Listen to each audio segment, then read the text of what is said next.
Balinese Art at the St. Louis Art Museum features paintings and masks from the Indonesian island of Bali that display a beautiful and unique visual art steeped in Hindu epics, nature, and village life of the mid-20th century. Travel with curator Philip Hugh as he takes you into the colorful world of Balinese art.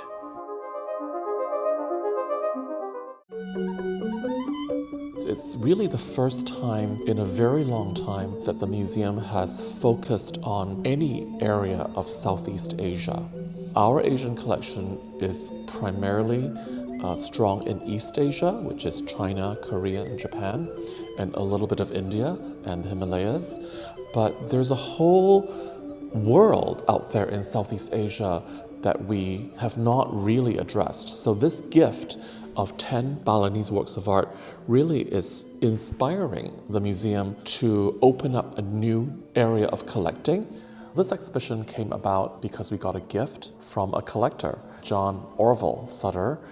He's actually a sixth-generation St. Louisan. He lived and worked in Southeast Asia for many, many years. So during his stay in Indonesia in the 50s and 60s, he visited Bali on many occasions and decided to collect art from this wonderful island. And he purchased these objects directly from the artists that he encountered. Bali has actually a very long tradition of visual culture, that is paintings and sculpture and also performing arts. Many of the subjects come out of Hindu epic literature, among them the Ramayana and the Mahabharata.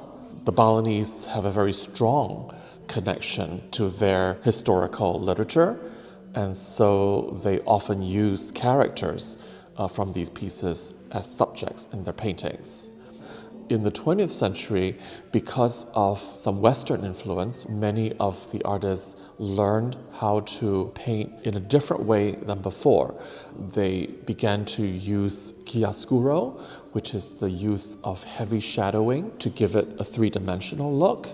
They also introduced a brighter color palette, more and unusual colors were added. They also experimented with different subjects.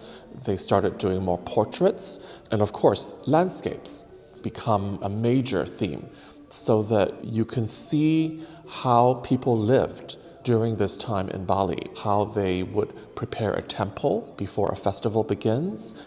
The two masks that you see in a case here were actually made for a dance in Bali called the Barong Landong, and they're mounted on very tall poles and carried around the village.